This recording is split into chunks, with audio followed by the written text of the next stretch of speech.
सिंदूर लगाया है, सिंदूर लगाया। देखो एक बात और आपसे निवेदन करें, ये जो हम सब मांग में, आपने देखा होगा बहनों की मांग में सिंदूर, ये सिंदूर सुहाग का चिन्ह है, ये सौभाग्य का चिन्ह है। सिंदूर लगाने से पति की आयु बढ़ा करती है।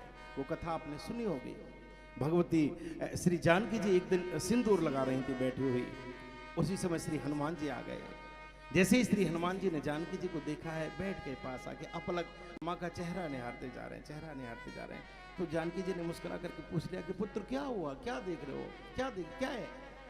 तो हनुमान जी बोले कि माँ ये आप क्या कर रही हो? तो बोली सिंदूर लगा रहे। तो बोले माँ इस सिंदूर से क्या होता है? बोली ये सुहाग का चिन्ह है। तो मैया सुहाग का चिन्ह तो इससे होता क्या है? जानकी जी सोचेंगे अब अगर पूछने पे बैठेगा तो जाने क्या क्या पूछता जाएगा। तो मैया ने एक ही शब्द में कह दिया, बोले पुत्र इस सिंदूर के लगाने से जो हमारे पतिदेव हैं, आपके जो प्रभु हैं, उनकी आयु बढ़ेगी, ये सौभाग्य सूचक है। और जैसे ही कहा कि उनकी आयु में वृद्धि हो गई, एक तो प्रसन्न हो गए, दौड़ करके गए। अयोध्या में जितनी भी सिंदूर की दुकानें थी, सिंदूर जगह जगह से लेकर के एकत्र करके आते और खूब बहुत इकट्ठा कर लिया। वो कथा अपने संतों के श्रीमुख से सुनोगी। और ला करके पूरा सिंदूर पूरे शरीर पर पोत लिया, पूरे शरीर पर पोत लिया।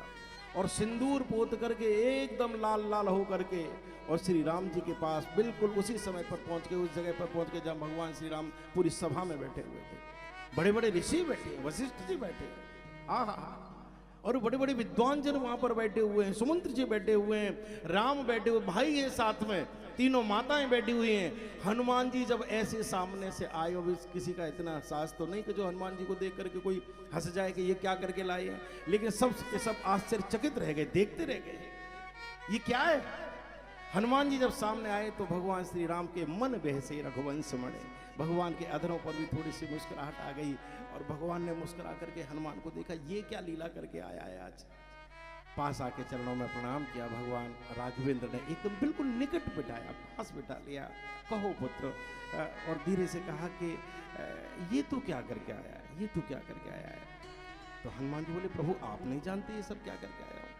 तो बोले नहीं मैंने तो तुझे पहले कभी ऐसे देखा नहीं। बोले प्रभु आज मैं गया था मैया के कक्ष में प्रणाम करने के लिए, तो माँ उस समय श्रृंगार कर रही थी और माँ अपनी मांग में सिंदूर की एक रेखा लगा रही थी।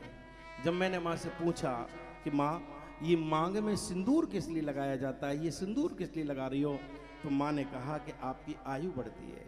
मैंने यही सोचा हे देव, एक जरा सी लकीर लगाने से आपकी आयु इतनी बढ़ सकती है, तो मैंने सोचा मैं तो पूरे शरीर ही पर पोत लूंगा, आपकी खूब ही खूब आयु बढ़े, इसलिए मैं चाहता हूँ कि आपकी आयु में वृद्धि हो। सबके सब प्रसन्न हो गए। भगवान राम देव ओ उठ गई, ले और कंठ एकदम हृदय से लगा लिया, हृदय से लगा लिया। वो हृदय से लगा करके भगवान श्री राम ने कहा पुत्र मैं बड़ा प्रसन्न हूँ, मैं तुझे वरदान देता हूँ। उस दिन संयोग से मंगलवार का दिन था, संत जन सुनाते हैं, और भगवान कहते पुत्र मैं तुझे वरदान देता हूँ, तुझे आशीर्वाद देता हूँ कि आज के दिन जो भी तेरे ऊपर सिंदूर चढ़ाएगा उसकी समस्त मनोकामनाएं पूर्ण हो जाएंगी। इसलिए श्री हनुमान जी पर चोला चढ़ाया जाता है। तो सिंदूर की बहुत बड़ी महिमा है। सिंदूर ये सौभाग्य का चिन्ह है, ये सद्भाग्य का चिन्ह है। लेकिन